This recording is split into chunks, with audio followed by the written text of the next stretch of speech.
चीन पर सबसे बड़ा प्रहार करने वाला है भारत। चीन की रीढ़ पर हमला करेगी भारतीय सेना।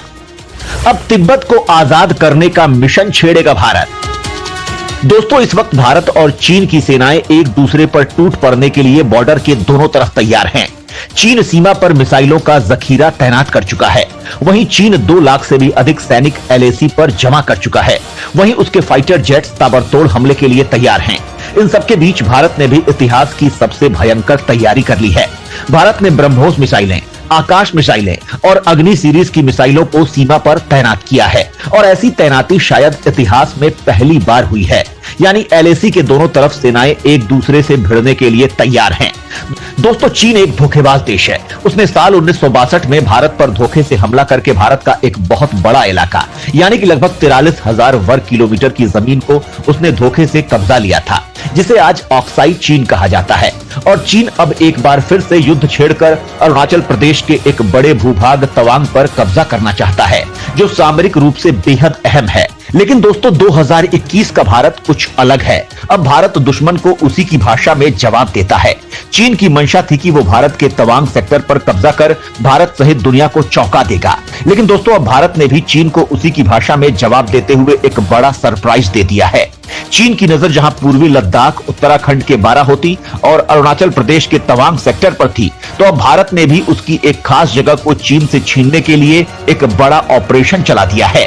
इसको लेकर भारत के CDS जनरल बिपिन रावत ने एक धमाकेदार बयान दिया है, जिसको लेकर हड़कंप मचा हुआ है।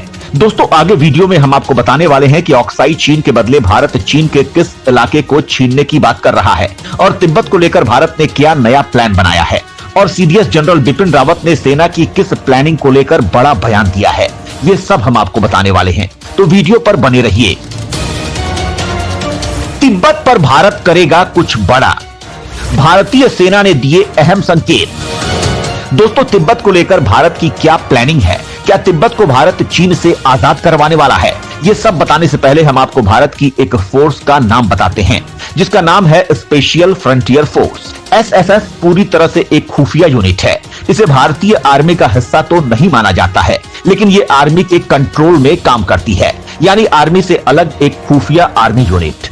SFF मिलकर बनता है कुल 6 विकास बटालियन से।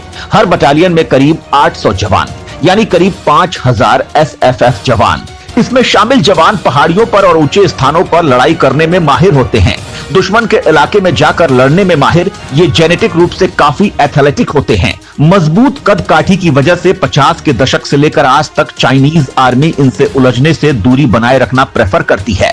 दोस्तों, चीनी सेना सिर्फ इनके फौलादी शरीर से ही नहीं डरती, बल्कि ये फोर्स वो सब तौर तरीके जानती है जिन्हें चीनी सेना काम में लेती है। यानी चीन की हर छोटी से छोटी चीज के बारे में जानती है SFF।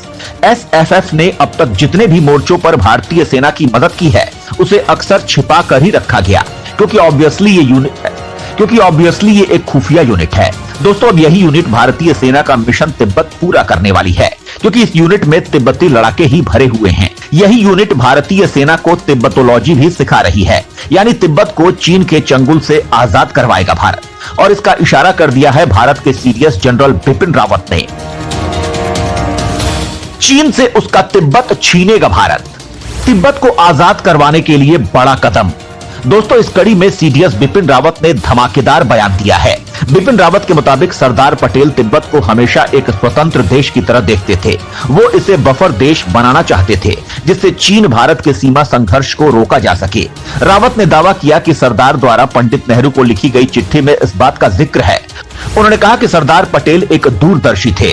उन्होंने हमेशा एक स्वतंत्र तिब्बत का सपना देखा था। वो तिब्बत को एक बफर देश बनाना चाहते थे।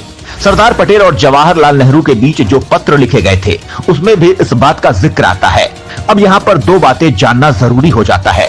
पहला तो ये कि बफर देश एक ऐसा देश होता है जो उन 2 देशों के बीच स्थित रहता है जहां पर लंबे समय से संघर्ष चल रहा हो। ऐसे में बफर देश के जरिए दूसरे देशों के बीच तनाव को कम करने का प्रयास रहता है। वहीं दूसरा पहलू ये है कि चीन ने हमेशा से तिब्बत को अपना हिस्सा बताया है। ऐसे में जब बिपिन रावत सरदार पटेल के बयान के जरिए तिब्बत को स्वतंत्र बताते हैं, तो चीन का इस पर बौखलाना लाजमी रहेगा।